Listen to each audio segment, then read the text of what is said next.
Bueno, entonces como veníamos viendo en las sesiones de clase, eh, las fuerzas intermoleculares están directamente relacionadas con la geometría molecular, ¿cierto? Y digamos que con las fuerzas eh, que están dentro de las moléculas, ¿cierto? Inicialmente, pues recuerden que esas fuerzas son no intermoleculares, sino intramoleculares, que en ese caso serían los enlaces, que nos hemos dedicado más al enlace covalente, ¿cierto? Porque digamos puede que existan muchos más compuestos y ahí es donde haya toda la diferenciación de moléculas polares y apolares, entonces ahí digamos que todo eso está conectado. En ese sentido, también pues hay unos compuestos iónicos o con enlace iónico, entonces digamos que ahí está como la parte de las fuerzas intramoleculares. Las intramoleculares están relacionadas directamente con los enlaces y son mucho mayor, ¿sí? Son muy fuertes, más fuertes que las fuerzas intermoleculares que vamos a presentar el día de hoy. Entonces, las fuerzas intermoleculares son fuerzas de atracción entre moléculas. Eh, Recuerden que yo les hice un ejemplo en clase de la molécula de agua, ¿cierto? Que la molécula de agua está, nosotros la conocemos pues en estado sólido, líquido y gas. Siempre va a ser agua, ¿sí? Independientemente de su estado de agregación. Puede ser agua sólida, puede ser agua líquida o puede ser agua en fase gaseosa, pero siempre es agua, H2O. Ahí el enlace covalente polar siempre es el mismo, ¿sí? Lo que está cambiando en ese cambio de estado, en esos cambios de estado que se están generando, es que hay un rompimiento de las fuerzas intermoleculares, más no intramoleculares. Porque recuerden que yo les decía, si la constitución del agua, es decir, sus enlaces se rompen, pues ya no es agua, ya es otra sustancia, ¿cierto? Por un lado sería hidrógeno con su electrón y por el otro lado puede ser el ion OH. Entonces fíjense que ahí ya pues no podríamos estar hablando de agua. En los tres estados sí sigue siendo agua, sin embargo pues tienen otras características porque sus fuerzas intermoleculares se están venciendo. ¿Listo? Entonces, atracción entre moléculas, eso es lo que hacen las fuerzas intermoleculares, la atracción entre ellas. Y las fuerzas intramoleculares pues mantienen juntos a los átomos en una molécula, ¿cierto? Que es lo que pues conoceríamos como el enlace químico. Miremos estos dos datos cuantitativos para que los tengamos presentes. Dice intermolecular versus intramolecular. Entonces hay unos datos ahí bien importantes. Dice, se necesitan 41 kilojoules, ¿sí? En términos energéticos para evaporar un mol de agua, ¿cierto? Tenemos una cantidad que sería un mol de agua, serían en gramos, para que lo entendamos un poco mejor. Eso ya, pues, el fin de semana que viene ya vamos a empezar a hacer todos los cálculos correspondientes a reacciones químicas y bueno, vamos a comprender un poco más fácil que a qué corresponde un mol. En gramos, un mol serían 18 gramos, ¿cierto? 2 gramos que aporta el hidrógeno, 16 gramos que aporta el oxígeno. Si yo voy a hacer ese rompimiento de las moléculas, de las fuerzas intermoleculares que hay entre la molécula de agua para evaporar un mol, o sea, para evaporar 18 gramos, yo necesito suministrar 41 kilojoules de energía. Pero miren el dato que continúa. Necesito 930 kilojoules para romper el enlace entre oxígeno e hidrógeno, ¿cierto? De esa misma cantidad en un mol de agua, es decir, de 18 gramos. Entonces fíjense que para romper el enlace, pues obviamente, ¿cierto? Y pues según lo que hemos venido construyendo en clase, se necesita muchísima más energía para romper un enlace químico como tal que una fuerza intermolecular. ¿Listo? Por lo general, en ese orden de ideas, las fuerzas intermoleculares son mucho más débiles que las fuerzas intramoleculares. Eso es como en una parte introductoria que debe quedarnos claro. Y eso se asocia, se relaciona pues con los puntos que están también ahí en el parcial que están relacionados específicamente con esta temática. Listo. Las fuerzas intermoleculares son interacciones entre moléculas, de nuevo, las propiedades físicas de los sólidos y de los líquidos moleculares, sino de los sólidos iónicos o de los líquidos iónicos, sino solamente de los moleculares, es decir, los que de manera general los podemos clasificar como covalentes, ya sea apolares o polares, en gran medida todas esas propiedades que tienen, por ejemplo, como el punto de fusión, como el punto de ebullición, como la capilaridad, como la tensión superficial, como la presión de vapor, la volatilidad, etcétera, etcétera. Muchas otras propiedades que tienen esos tipos de sustancias se deben en gran parte a las fuerzas intermoleculares que mantienen unidas esas moléculas. Listo. Son fuerzas de interacción electrostática que están regidas por la ley de Coulomb, que ya vamos a, en la siguiente diapositiva vamos a ver qué es lo de la ley de Coulomb, simplemente como para tenerlo como una referencia, ¿cierto? No vamos a hacer cálculos, recuerden que este tema es bastante cualitativo, por decirlo de alguna manera, más de comparación, qué está pasando con esta sustancia y qué está pasando con esta otra. ¿Cómo hago la comparación teniendo en cuenta pues lo que está constituyendo la molécula, ¿cierto? Si es un átomo de hidrógeno, si es un átomo de nitrógeno, si es un átomo de oxígeno, cómo se relacionan esos átomos dentro de la molécula para interpretar qué fuerza intermolecular es la que está predominando, ¿cierto? Predominando. En todos los casos se tratan de fuerzas cuya energía de enlace es menor. Entonces, vuelve y juega. Esta diapositiva es como muy enfática con la primera diapositiva. ¿Qué aparece de nuevo? Solamente lo de las fuerzas de interacción electrostática que son regidas por la ley de Coulomb. Y aquí les presento la ley de Coulomb, ¿cierto? La ley de Coulomb nos plantea que la fuerza electrostática, porque lo que hay que mirar en términos de las fuerzas intermoleculares que suceden en las moléculas es que se pueden evaluar o analizar como cargas puntuales. Entonces, en algún momento, pues ya se conocía todo el trabajo de la electrostática gracias al señor Charles Coulomb, y esa ley pues plantea lo siguiente: la fuerza electrostática está regida por la ley, por la constante eléctrica del medio, que a veces también se conoce como constante de Coulomb. Ahí está su valor, es una constante, ¿cierto? Que se multiplica por dos cargas, una carga 1, una carga 2, que esas cargas pueden ser positivas o negativas. Importante que si son del mismo signo se van a repeler o se van a alejar, y si son de signo contrario pues se van a unir, ¿cierto? Se van a atraer. Y por lo general, recuerden la gráfica que nosotros vimos de momentos dipolares por diferencias de electronegatividad, casi siempre, ¿cierto? La mayoría de las veces, pues lo que hay es una relación de atractiva entre las moléculas. Y en esas cargas puntuales que se pueden evaluar, pues digamos que aplica la ley de Coulomb. Si uno quisiera hacer cálculos o si quisiera ser más riguroso, pero de ahí es donde deriva toda la parte de las fuerzas intermoleculares en términos cuantitativos. Entonces miren que aquí por ejemplo hay una gráfica de el agua, ¿cierto? Está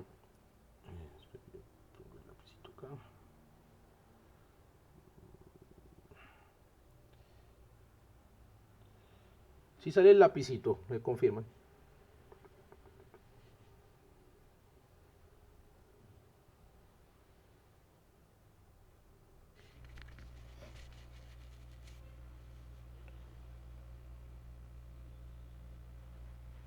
Profe, yo no lo veo. A ver,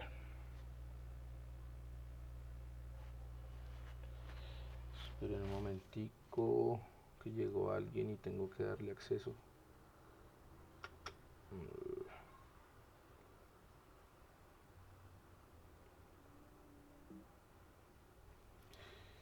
One moment, one moment.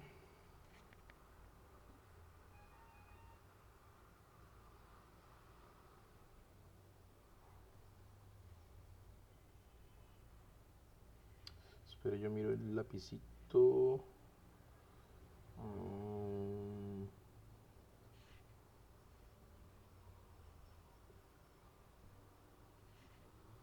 Ya aparece como un láser, ahora sí.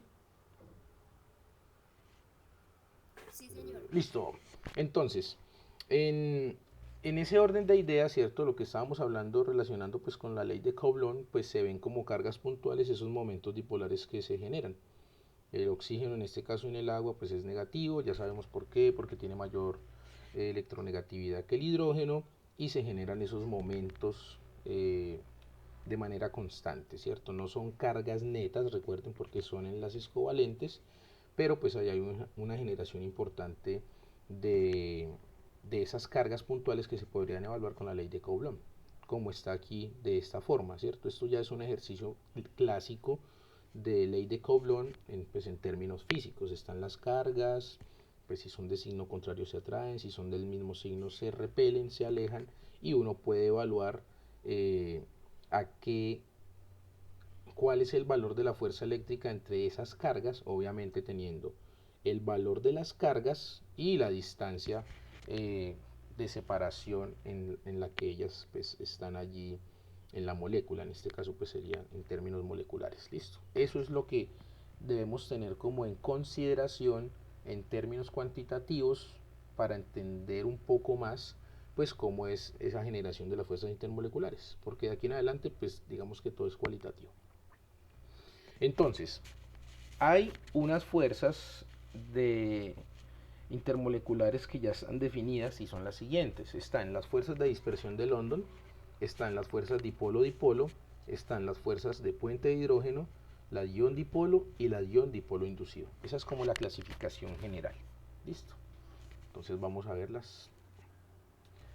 Aquí está.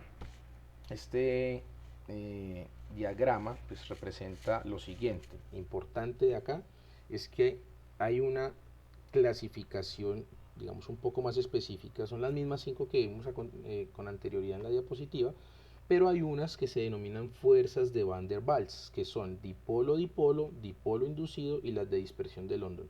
Esas fueron investigadas por este señor, Van der Waals, listo, y ahí están clasificadas.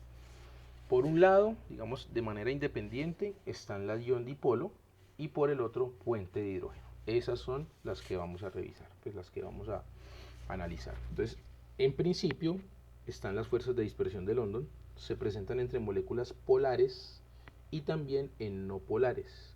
Son las únicas fuerzas en las no polares. Entonces, ojo con esos datos, porque esos son datos en términos cualitativos para analizar si la molécula que yo estoy revisando, qué tipo de fuerza tiene. Entonces aquí hay un, digamos, como un dato o como un tip importante en términos de este tipo de fuerzas de dispersión de London, y es que estas están en todas las moléculas, ¿sí? Son las fuerzas más débiles también.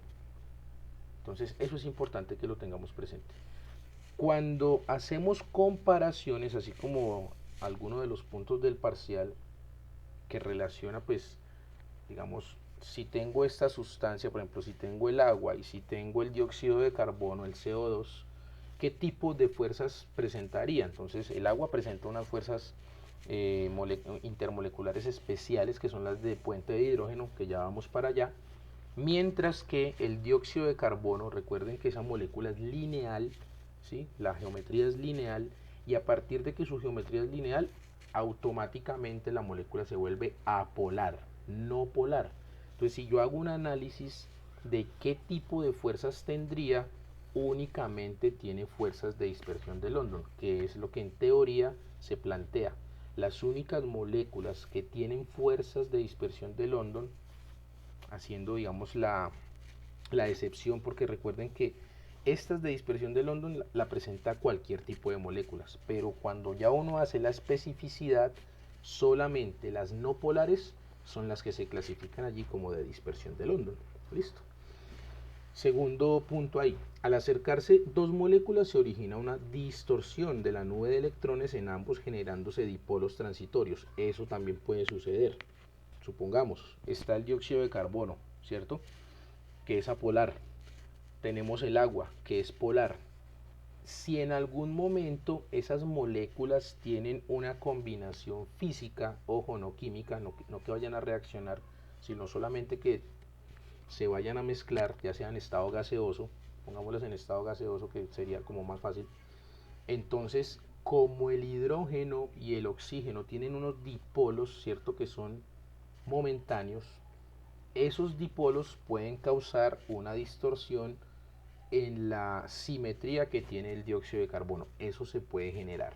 ¿listo? Para que eso también lo tengamos presente y que puede ser también un factor de explicación de alguno de los puntos pues que están allí considerándose en el parcial. La intensidad de la fuerza depende de la cantidad de electrones de la molécula. Entonces, ¿eso qué significa?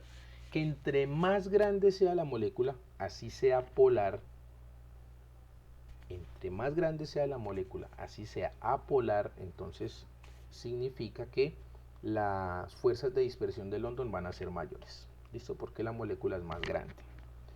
Las fuerzas de dispersión aumentan con la masa. Entonces, digamos que también de alguna manera ese punto de la intensidad de la fuerza depende de la cantidad de electrones, se relaciona de manera directa con el aumento de la masa molar o de la masa pues que contiene o que tiene la molécula como tal, porque pues si aumenta la masa quiere decir que también hay más electrones debido pues a que hay muchos más átomos en esa sustancia, en esa molécula que estamos analizando.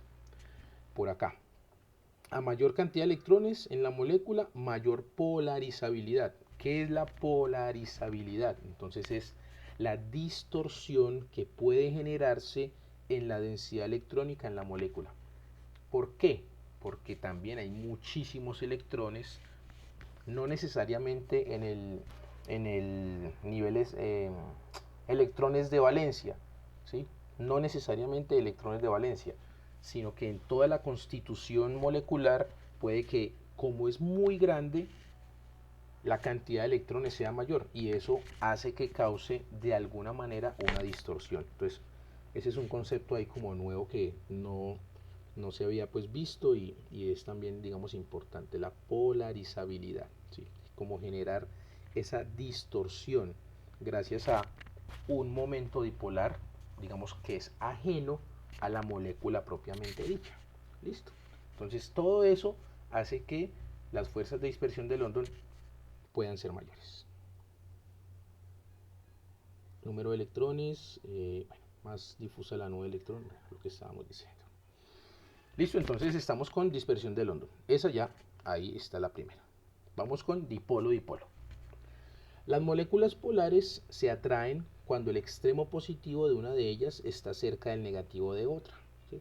Se establecen atracciones cuya intensidad depende de la carga de su dipolo, a partir pues de lo que estábamos observando con anterioridad en términos de la ley de Coulomb.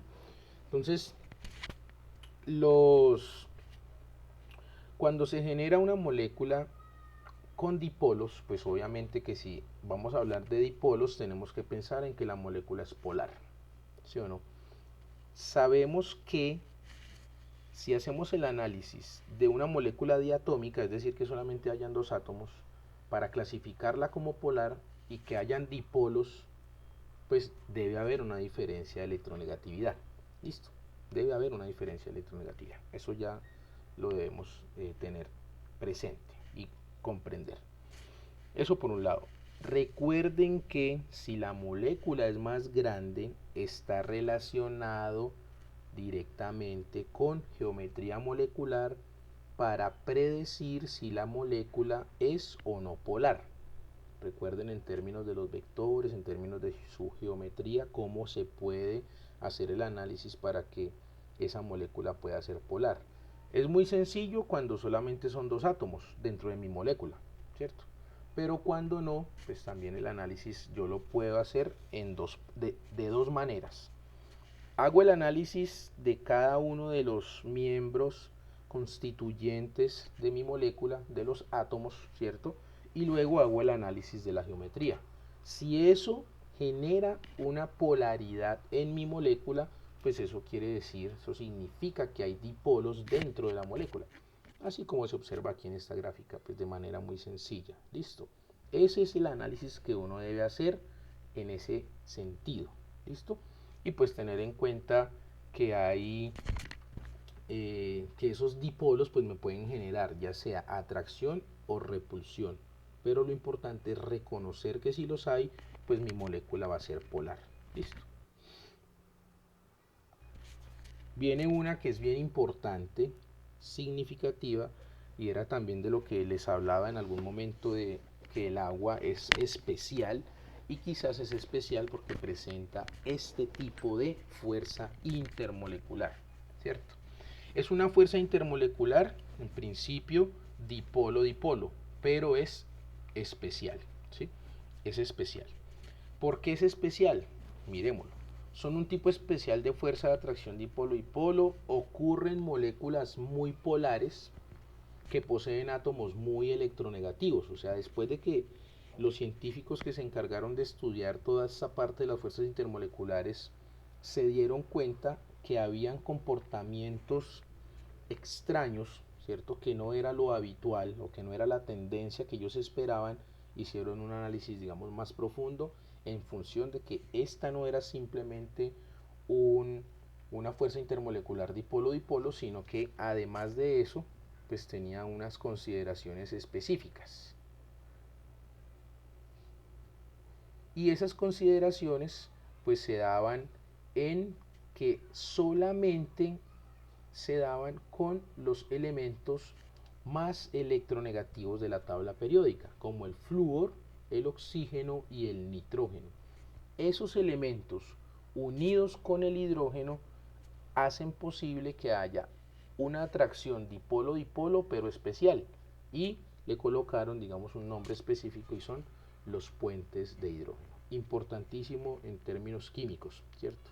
En términos también biológicos, fisiológicos, bioquímicos, son muy muy importantes porque la gran mayoría de compuestos que están en el ambiente y que están, digamos, como soluciones, ¿sí? Una solución, están solubilizados en agua y entonces allí se generan, digamos, unas fuerzas intermoleculares bien especiales, bien significativas, bien importantes para hacer todo un análisis. Entonces miren que por ejemplo está acá el HF, que es el ácido fluorhídrico, el agua y el amoníaco, el NH3. Esos tres, digamos, son muy representativos de los enlaces de puentes de hidrógeno. Listo, para que lo tengamos ahí muy muy presente, muy muy presente. La unión se establece entre los pares de electrones libres y el átomo de hidrógeno. Es que ahí, digamos, es donde está como la consideración. La unión de esas moléculas que generan este tipo de fuerzas intermoleculares de puente de hidrógeno se da es gracias a estos pares de electrones no enlazantes. Entonces digamos que ahí es como la especialidad, ¿sí? O como la, ¿cómo decirlo? Como entre comillas, como la magia que tiene la molécula de agua, ¿sí? Lo especial, lo significativo, lo relevante que tiene esa molécula se da es desde ahí, desde esos pares de electrones libres que posee el oxígeno. Recuerden que si nos vamos un poco atrás, hemos hecho un análisis, digamos que bastante considerable, riguroso de la molécula de agua, ¿cierto?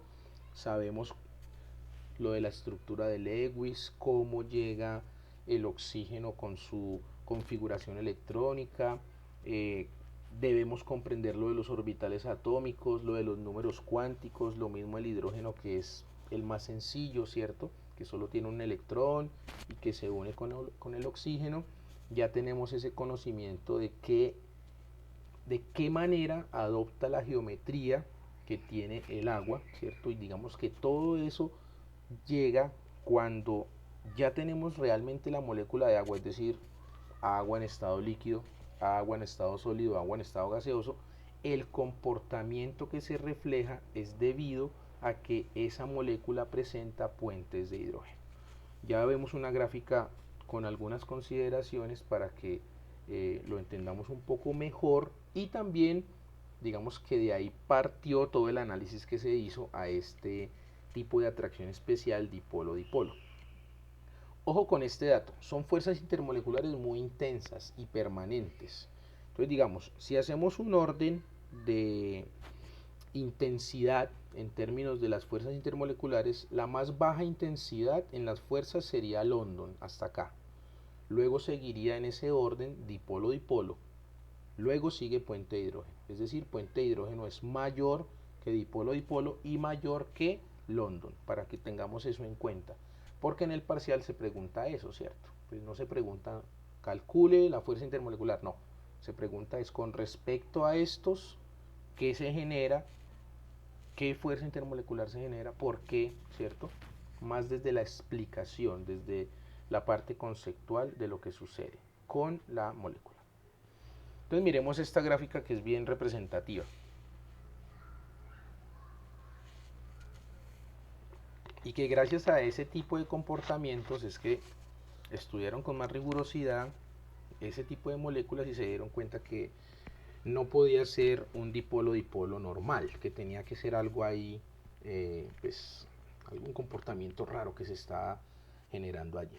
Miremos esta gráfica. Esta gráfica es el punto de ebullición en el eje Y con respecto a la masa molecular. ¿Sí? Aquí están unidades de masa atómica, pero bueno, también lo podríamos trabajar con gramos. Listo. Entonces, aquí está el carbono, silicio, germanio, estaño, es decir, grupo 4. ¿Sí? Carbono, silicio, germanio, estaño, grupo 4A, unido con hidrógeno. ¿Sí? Todos son unidos con hidrógeno. Luego está el, el 5, nitrógeno, y por acá está el bismuto, nitrógeno, bismuto, listo. Luego está el 7, ¿cierto? El 7 que es ácido fluorhídrico, HF, y por acá está el HI, ¿listo? Y luego por acá está el 6, que sería hidrógeno con oxígeno, o sea, agua, y por acá está el hidrógeno con teluro. ¿De qué se dieron cuenta ellos?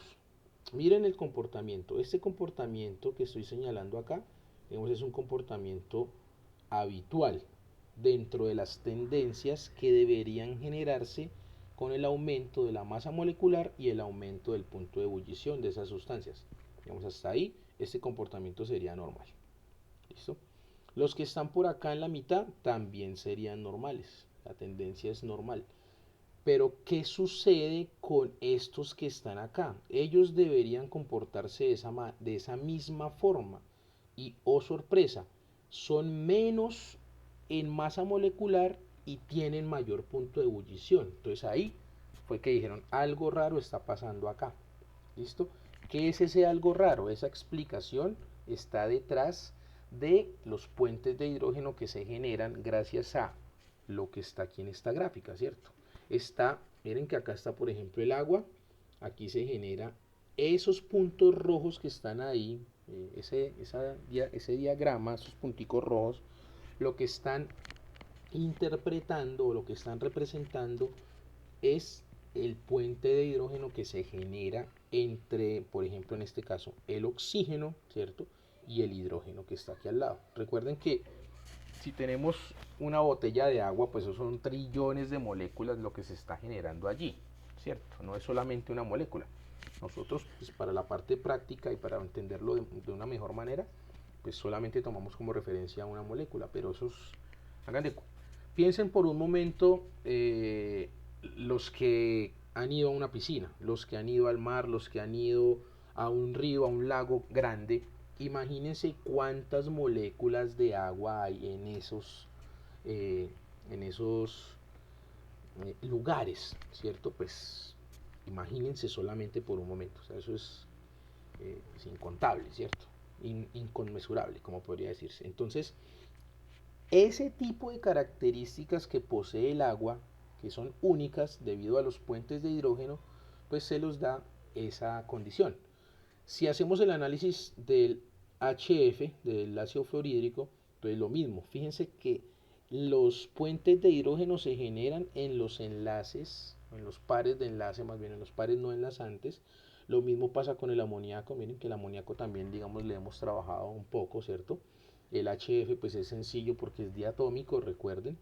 Esa diferencia de electronegatividad es grande, entonces por eso mismo, todas esas mismas condiciones generan que hayan ese tipo de fuerzas intermoleculares. Son especiales, recuerden, dipolo-dipolo, pero especiales. ¿Por qué? Porque hay una diferencia de electronegatividad importante entre esas, pero no es tan importante para que no se genere un enlace iónico. Entonces miren que ahí está como todo relacionado. Listo, para que eso lo tengamos en cuenta. Listo.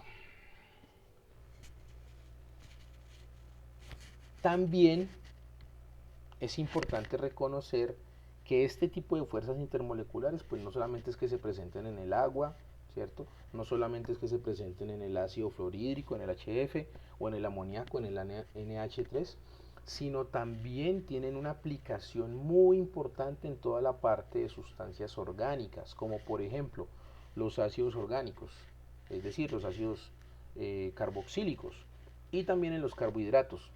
La estructura, digamos, de general pues de los carbohidratos tiene esta estructura que vemos acá. ¿Por qué esas sustancias también presentan puentes de hidrógeno? Pues miren que es muy sencillo analizar esto o revisarlo.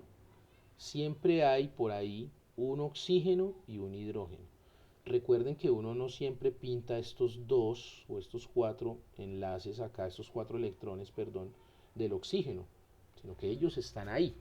Eso es lo que nosotros debemos reconocer en una sustancia de esta naturaleza. Lo mismo pasa por acá, ¿cierto? Hay un OH, ese OH está considerando que de aquí para adelante pues hay más moléculas. Recuerden que las moléculas no están aisladas o no están solas. Uno siempre tiene que hacer el reconocimiento de que si está este ácido, pues de aquí para allá hay muchas más moléculas que están unidas a él. ¿Unidas de qué manera? Por fuerzas intermoleculares, ¿cierto? No como tal por enlaces químicos, porque el enlace químico es este que se genera acá. Pero cuando yo estoy unido físicamente, es decir, por fuerzas intermoleculares, de aquí para adelante, no sé, con 1.000 millones de moléculas de ácido etanodioico, pues ahí ya uno debe cambiar el chip. Lo mismo pasa acá, con la glucosa, con la sacarosa, ¿sí? Con todo ese tipo de sustancias de carbohidratos que también día a día incluso nosotros lo consumimos. Y eso también es, digamos, responsable de muchos cambios fisiológicos, de muchas enfermedades en nuestros sistemas. Listo, para que eso como que también lo tengamos presente. Listo hasta ahí. Entonces vamos. Dispersión, la más débil. Dipolo, dipolo, le seguiría como en ese orden. De terceras está puentes de hidrógeno, digamos, vamos ahí. Luego aparece un dipolo, dipolo inducido. Está relacionado con todas las anteriores. ¿Listo? ¿Qué sucede con este dipolo, dipolo inducido? Así como su nombre lo indica, en esa última parte de dipolo inducido, dice lo siguiente: al acercarse un dipolo a una molécula no polar, genera sobre esta una distorsión de la nube de electrones, originando un dipolo transitorio. Esto se puede presentar en una molécula que sea apolar. Entonces, si la molécula es apolar, ¿cierto? No tiene ninguna molécula, digamos que acá está el ejemplo. Acá está el ejemplo. Supongamos que este que está acá es el hidrógeno, ¿cierto? HH, ya sabemos que eso es apolar, ¿sí o no? Además, eso es gaseoso, ¿listo? Pero supongamos que en algún momento va a llegar otra sustancia, que esa sustancia tiene que ser polar. ¿Por qué? Para que estén generados los momentos dipolares, ¿sí o no? Recuerden que aquí este símbolo es un momento dipolar, positivo, negativo. Entonces aquí está habiendo una distorsión en la nube electrónica que tiene la molécula de hidrógeno, o sea, en esos dos átomos de hidrógeno. Llega una molécula polar, ¿cierto? Cualquiera, pensemos en cualquier molécula polar que tiene unos momentos dipolares, y lo que esa molécula polar hace es inducir en esa molécula que era polar algún tipo de dipolo, por eso se denominan dipolo, dipolo inducido, ¿sí? Ahí hay que hacer un análisis más desde qué sustancia está combinándose físicamente con otra sustancia, en este caso de tipo apolar, para que exista ese tipo de fuerzas.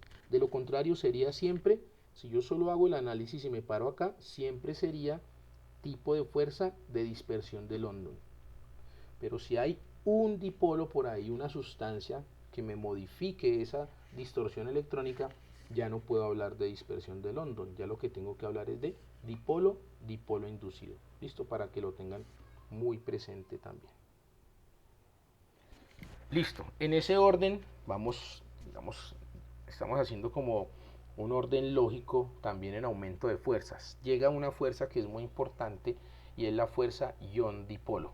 Esta es la más fuerte pues de las que hemos observado hasta el momento. ¿Listo? Como su nombre lo dice, mire, es un ion y es por un lado un dipolo. Esta es la responsable de la solubilidad de los tipos de sustancias que en química se denominan sales. ¿Listo? El ejemplo típico y que creo que lo he explicado un par de ocasiones en clase es el del cloruro de sodio, ¿cierto? La sal de cocina típica en agua. Ahí ahorita ya lo vemos en una diapositiva un poco más clara.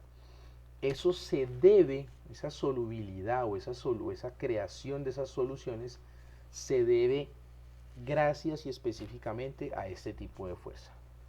Por un lado hay un ion, recuerden que cuando hablamos de ion es que ahí sí se generó una carga neta, porque si hablamos de ion venimos hablando de compuestos iónicos, listo.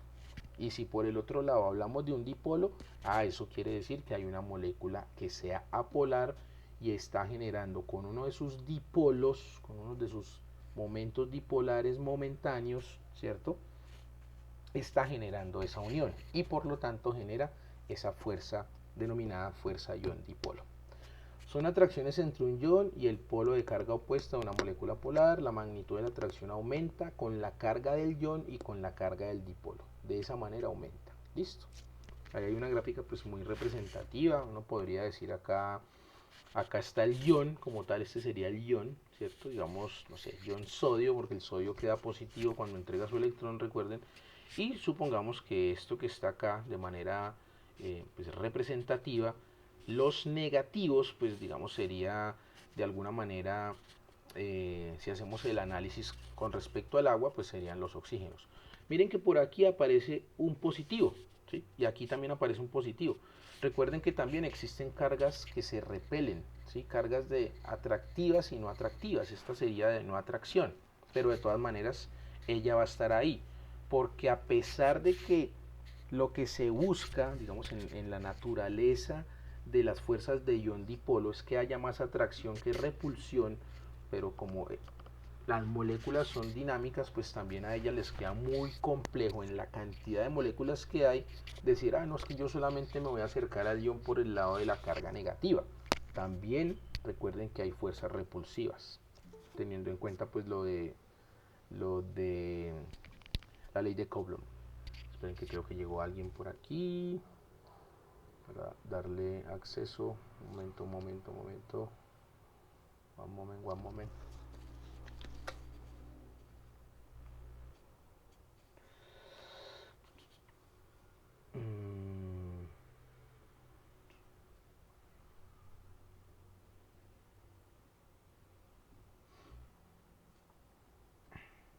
Listo, dipolo, ¿cierto? Ion dipolo, estamos ahí. Fuerzas de atracción entre un ion y una molécula polar. Miremos aquí pues un ejemplo pues muy representativo, muy claro. Está el sodio positivo. Pues este dibujo lo que está representando es una molécula polar, ¿cierto? Que tenga pues sus polos. Está el yodo, ¿cierto? Aquí pues estaría formándose el yoduro de sodio, ¿sí? Una sal, yoduro de sodio, yodo por un lado, sodio por el otro lado.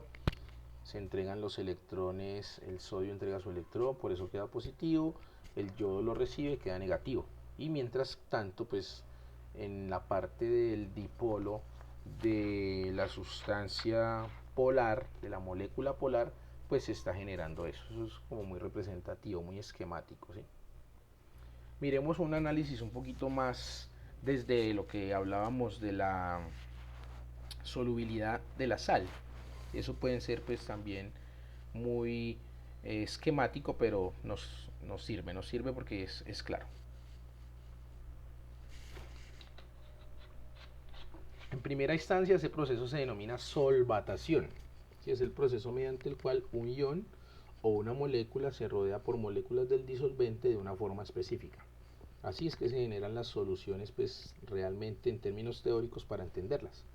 Entonces ahí está, de manera representativa pues el cloruro de sodio, está el agua y lo que ya hemos visto en algunas ocasiones, ¿cierto? Está el cloro, está el sodio y cómo al sodio lo rodea eh,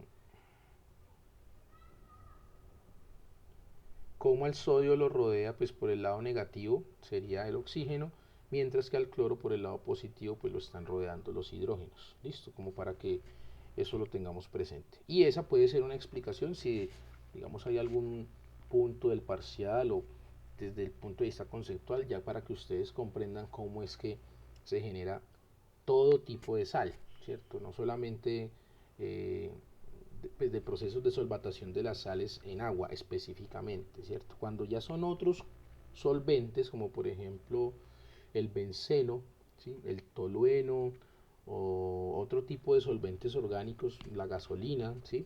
Las cosas cambian, ¿cierto? Porque la sustancia es diferente y lo que se está generando, por ejemplo, en los momentos dipolares o en los dipolos de las moléculas, obviamente que van a cambiar, ¿cierto? Igual pues se puede dar una explicación de manera similar, pero eh, hay que analizarlo con más detalle porque hay que mirar si el ion realmente se está combinando con esa sustancia de manera física y están generando las fuerzas intermoleculares para que se pueda generar la solución. O si no, pues cómo sería pues el análisis. Listo. Síntesis. La intensidad de las fuerzas depende de la polaridad de la molécula. Ojo con ese dato. La intensidad de las fuerzas depende de la polaridad de la molécula. A mayor momento dipolar, mayor fuerza. Y de la polarizabilidad de su nube electrónica. A mayor cantidad de electrones, mayor fuerza. ¿Listo? Recuerden lo de la polarizabilidad. Es un concepto ahí nuevo, pero igual de importante.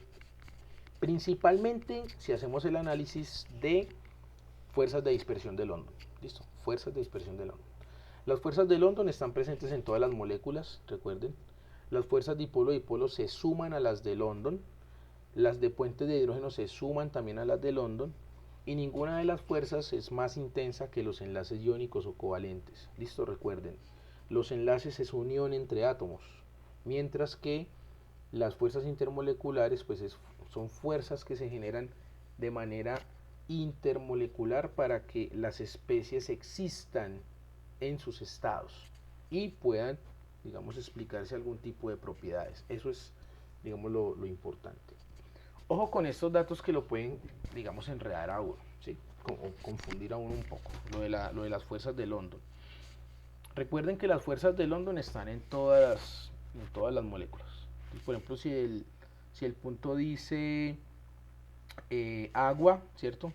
Hagamos una diferenciación. Entonces está el agua, ¿cierto? Está el oxígeno, está el HCl, ¿cierto? HCl, y digamos que está también el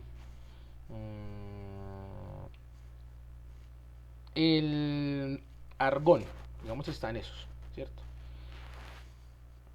Lo que yo debo hacer allí es decir, bueno, listo.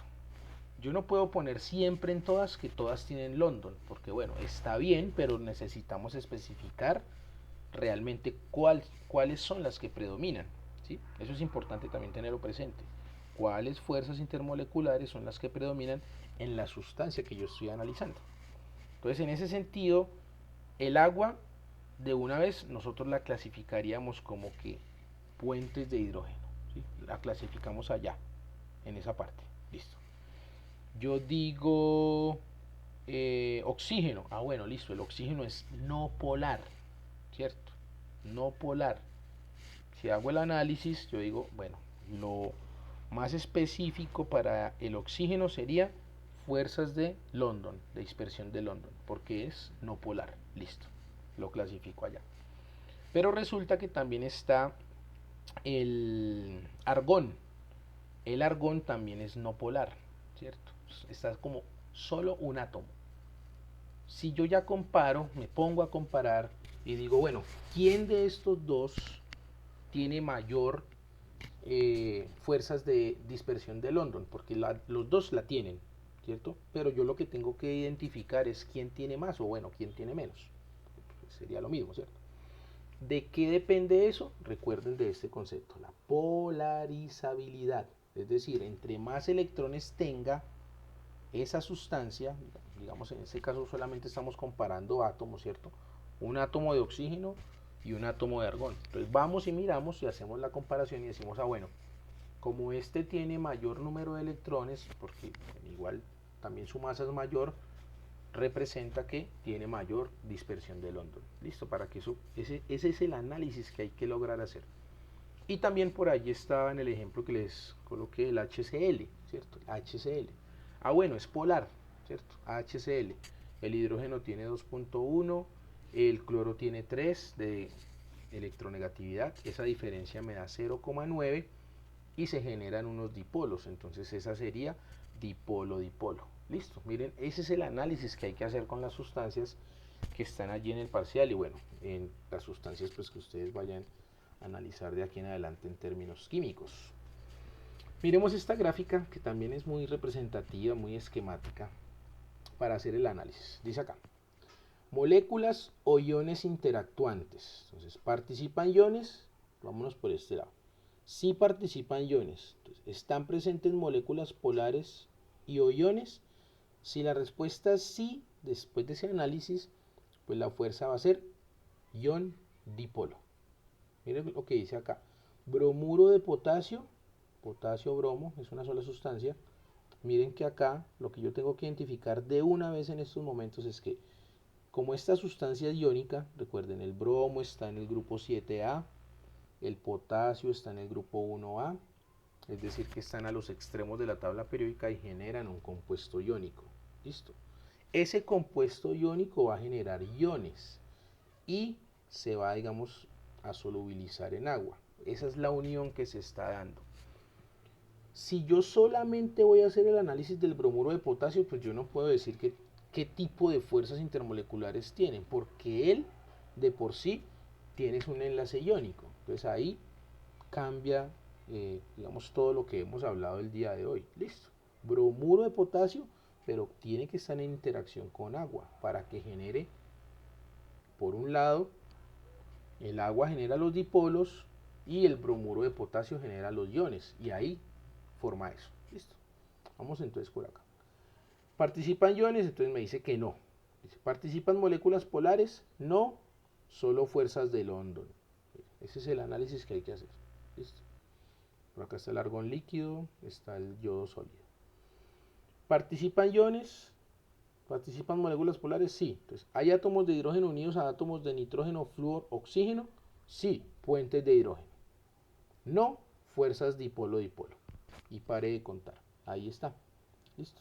Ah, que porque no aparece el dipolo-dipolo inducido. Recuerden que esa es una fuerza intermolecular que se genera siempre y cuando una molécula apolar, ¿cierto?, esté rodeada por una polar y se genere una distorsión electrónica, es decir, que haya una polarizabilidad alta y eso me genere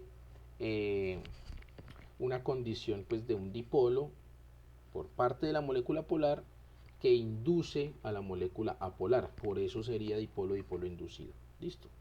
Ese es más como unión, así como el de ion dipolo, ¿sí? El ion dipolo deben estar presentes los dos, de lo contrario no existiría. ¿Listo? Si yo dejo solo al agua, pues el agua ya sabemos que es puente de hidrógeno. Si dejo solo al bromuro de potasio, es enlace iónico. Ahí yo no me voy a poner a inventar. ¿Listo? Tienen que estar los dos. Lo mismo pasa con el ion dipolo-dipolo inducido. ¿Listo? Miren que si yo solamente tengo estas, pues esas es de una clasificación particular, puentes de hidrógeno. Si solo tengo estas porque son polares, son dipolo-dipolo. Y si pues, sucede algo ahí con la parte de la molécula que sea apolar, pues lo que se va a representar única y exclusivamente son fuerzas de dispersión de London.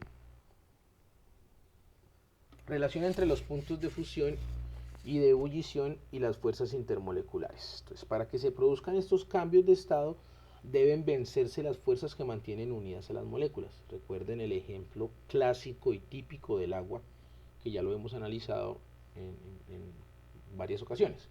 Cuando la fuerza intermolecular es mayor el punto de fusión y de ebullición respectivo. Listo, eso debe quedar claro el día de hoy. Entre mayor sea la fuerza intermolecular, mayor van a ser esas propiedades, tanto de ebullición como de fusión. Miremos acá como una relación de los cambios de estado de la materia, ¿cierto? Aquí pues aparece en la gráfica el agua, porque es como la molécula representativa, ¿cierto? Como para entender todo a veces un poco mejor, pero es de la materia en general. Listo. Tenemos fusión, ¿cierto? La fusión, sólido a líquido, tenemos la fusión. Obviamente que esto está acompañado por cambios energéticos, ¿cierto? Si yo estoy en la fase sólida y voy a pasar a la fase líquida, pues necesito aumentar la energía, ¿cierto? Para que este sistema, que está mucho más organizado, mucho más ordenado en su parte molecular, pues adquiera, digamos, un desorden, ¿cierto? Un caos. Y ahí necesito aumentar la energía.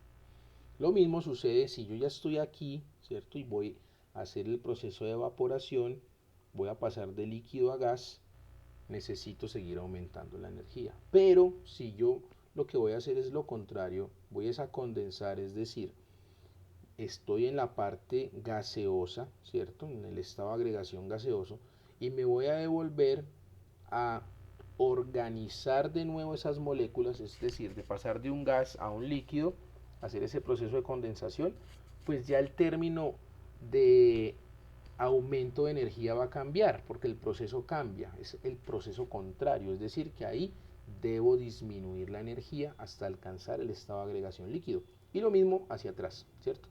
Si voy a estar pues en ese proceso de pasar de un líquido a un sólido, pues debo disminuir su energía. ¿De qué depende las sustancias? ¿Qué tanto debo aumentar la energía o qué tanto la debo disminuir? Pues para hacer este tipo de cambios, pues obviamente que va a depender única y exclusivamente de la sustancia y de las fuerzas intermoleculares que hayan en ella, ¿sí?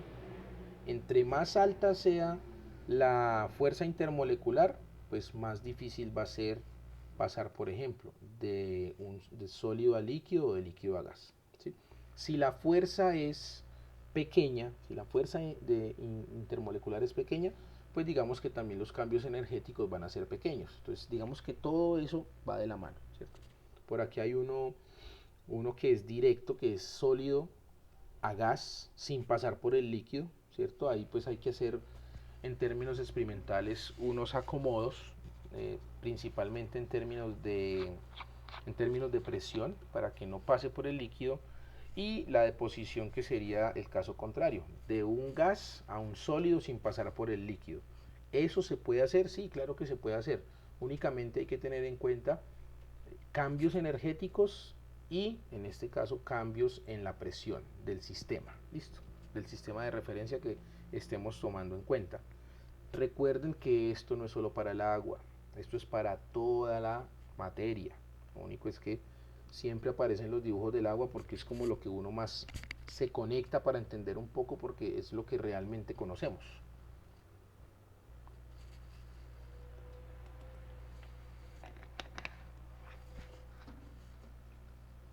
Miremos esta curva de calentamiento, pues que está relacionado con la con la gráfica anterior, pero digamos esta tiene más detalle, ¿cierto? La anterior es más cualitativa, esta sigue siendo cualitativa, pero tienen un poco más de detalle. Eh, Fijémonos que esto es una curva de calentamiento clásica también para toda la materia, para pues, la materia en general, no para el agua, ¿cierto? Sino es en general. Tenemos varias partes que analizar. Está la parte sólida, ¿cierto? Fase de cambio. ¿Qué es lo importante? Digamos, me parece importante de la curva de calentamiento en las fases de cambio, por ejemplo aquí de sólido a líquido.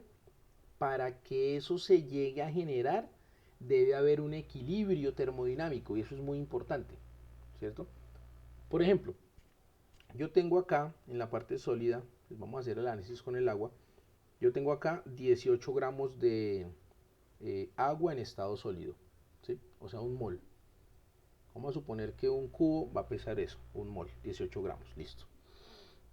Y yo voy a pasar ese cubo de hielo que pesa 18 gramos, un mol, a líquido. Antes de que el cubo de hielo pase a líquido todo, ¿sí? Porque la idea es que pase todo, no solo un pedacito, así como cuando uno lo saca de la nevera y empieza a fusionarse, sino todo, ¿cierto? Hasta que quede al final todo líquido, pues debe alcanzarse un equilibrio entre la fase sólida y la fase líquida, hasta que llega un punto en el cual todo lo sólido ya es líquido, debido a que esta parte que se está mostrando en la curva de calentamiento pues ya empieza a aumentar en términos de la temperatura. Listo, eso es muy importante, esas fases de equilibrio. Eso no es que de una va a pasar ya sea de sólido a líquido o de líquido a gas. ¿Sí? Tiene siempre que haber un equilibrio. Incluso uno puede calcular, pues si uno tiene todos los datos, uno calcula la energía requerida o la masa que se necesita para. Es bien interesante, eso en algún momento lo van a ver cuando lleguen en la parte de termodinámica, pues listo. Entonces aquí, en esta parte, pues alcanzamos el punto de fusión, ¿cierto? Alcanzamos el punto de fusión en ese equilibrio termodinámico. Si seguimos aumentando la temperatura, pues obviamente que ya estamos pasando a otra fase. En este caso pasa lo mismo que del sólido a líquido, del líquido a gas. El líquido y el vapor están en equilibrio termodinámico hasta que todas las moléculas de esos 18 gramos, de esa mol que estamos analizando, de ese cubo de hielo, llegan y pasan al estado gaseoso. ¿Listo? De esa manera es que funcionan los cambios de estado de agregación de la materia. Vuelvo y les digo, recuerden, no hay rompimientos de enlaces, solamente hay rompimientos de fuerzas intermoleculares en cada una de las etapas de la curva de calentamiento. ¿Listo? Ojo, si yo estoy haciendo el análisis del agua, pues obviamente si tengo el agua como sólido, para pasar de sólido a líquido, pues yo que estoy rompiendo fuerzas intermoleculares de puente de hidrógeno. Sigo de líquido a gas, sigo rompiendo las fuerzas intermoleculares de puentes de hidrógeno, porque el análisis que estoy haciendo es del agua. ¿Listo? Que yo tengo, por ejemplo, el oxígeno gaseoso. Bueno, listo, estoy acá. Voy a seguir voy a seguir haciendo el análisis, ¿cierto? Y si yo me devuelvo y lo tengo que tener sólido, pues obviamente que debo disminuir la temperatura y empezar a hacer el análisis de aquí hacia arriba. ¿Y qué fuerzas intermoleculares estoy rompiendo en todo ese cambio del oxígeno? Fuerzas intermoleculares de London. Por eso los puntos de ebullición de los gases pues son muy pequeños, ¿cierto? Muy bajitos. Porque las fuerzas que se van a romper pues son fuerzas también muy pequeñas. Y el estado de agregación de ellos en la naturaleza pues es un gas. Digamos que todo eso está relacionado. ¿Por qué es un gas? Porque es apolar. ¿Por qué es apolar? Porque tiene fuerzas de dispersión de London. O sea, todo eso está conectado, muchachos. Todo eso está conectado. Miremos esta tabla. Aquí hay sustancias, aquí hay tipo de sustancia, una interacción predominante, el punto de fusión y el punto de ebullición. Está el cloruro de sodio, es una sustancia iónica. La interacción predominante, pues fíjense que el análisis de todas las fuerzas intermoleculares que vimos están planteadas para sustancias covalentes. Listo, ojo con ese dato, sustancias covalentes. Miren que en este caso, cloruro de sodio, la interacción predominante es iónica. Ahí no existe ninguna de las que vimos, porque no clasifica allí. Listo, para que lo tengan ahí como muy en cuenta. Su punto de fusión es 801, punto de ebullición 1465. Listo. Seguimos acá con este. Si lo vemos en fase gaseosa, este es sulfuro de hidrógeno. Si lo vemos en fase líquida, es el ácido sulfídrico. Listo. Entonces está tipo de sustancia, covalente polar. ¿Qué tipo de interacción está como predominante o fuerza intermolecular predominante? Dipolo-dipolo.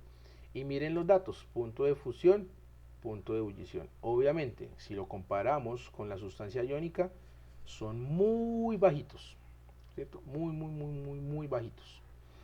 El agua, covalente polar, ya lo sabemos que es puente de hidrógeno, recuerden, es dipolo-dipolo, pero especial, y esa especialidad se llama puente de hidrógeno. Punto de fusión 0, punto de ebullición 100. ¿Sí?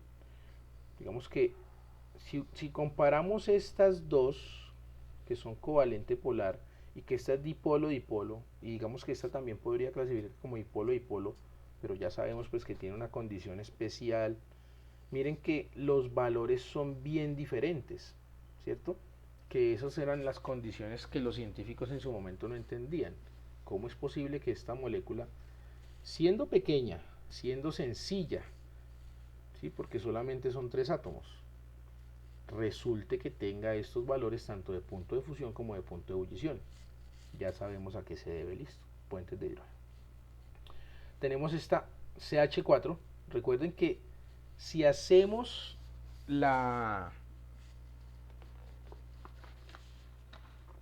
en nuestra mente también digamos que debe funcionar, ¿cierto?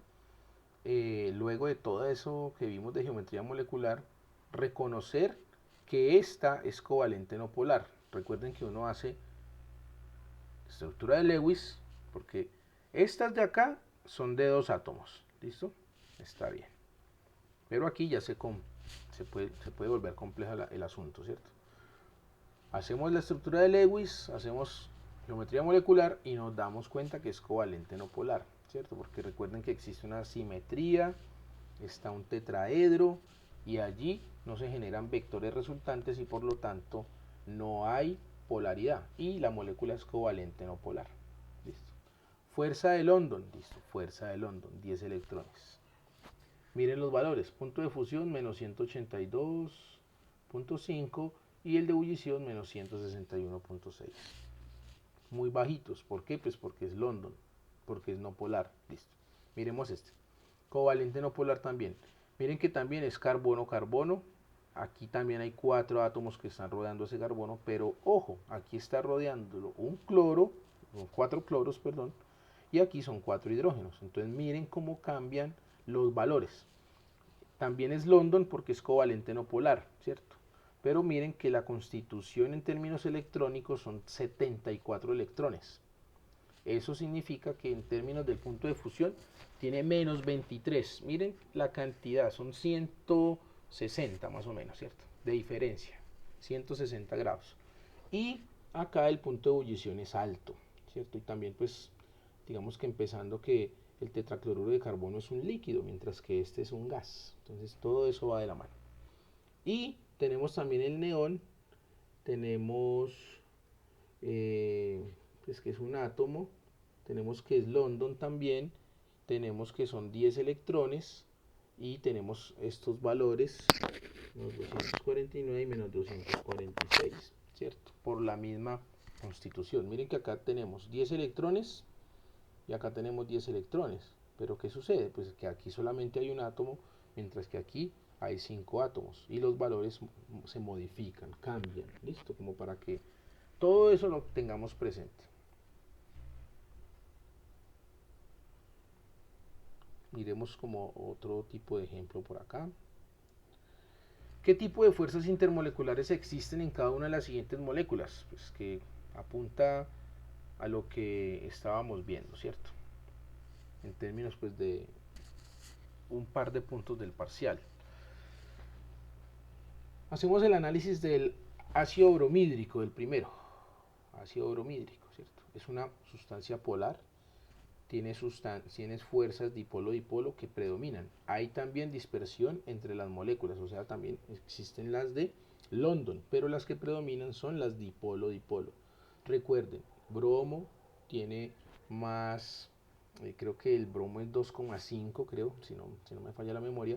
El hidrógeno es 2,1, entonces se genera ahí un dipolo, es pequeño pero se genera, es 0,4, ¿listo? Y ahí podemos hacer pues todo el análisis ya, que si es polar, de una vez sus fuerzas intermoleculares son dipolo-dipolo. Por acá tenemos el metano, una vez más, bueno, ya lo vimos en la tabla anterior, es apolar, sus fuerzas de dispersión de London. Miremos este que es este me llama la atención, y ya les digo por qué. El dióxido de azufre. Si yo no hago de manera correcta la estructura de Lewis y posteriormente la geometría molecular, yo puedo decir, o puedo, digamos, caer en el error de decir que esta molécula es lineal. Si yo la dejo como lineal, voy a cometer un error. ¿Por qué? Porque aquí hay un vector, ¿sí o no? De manera lineal, que es este mismo, en términos de esa diferencia de electronegatividad que habría a este lado y a este lado. Si yo no hago la geometría como está acá, esta creo que es bent, si la memoria no me falla, doblada, entonces ¿qué pasa? Que yo le voy a decir, le voy a asignar a esa molécula que es no polar, y de una vez voy a decir que las fuerzas intermoleculares son de London. Pero ojo, por eso es el análisis que hay que hacer también teniendo en cuenta la geometría molecular. Ojo con eso, que eso es de lo más importante. Listo. Si yo hago la geometría de manera correcta, bueno, ya sé que es así y que esa molécula tiene pues una polaridad y por lo tanto se generan dipolos. Dipolo negativo en el oxígeno, dipolo positivo en el azufre por diferencias de electronegatividad. Recuerden. Listo, llegamos hasta ahí. ¿Hay alguna duda? Muchachos, pregunten si tienen dudas.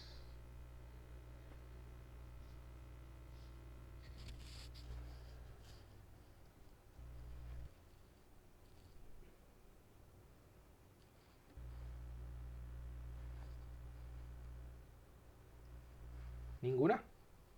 Profe, igual este video lo podemos ver después, ¿verdad?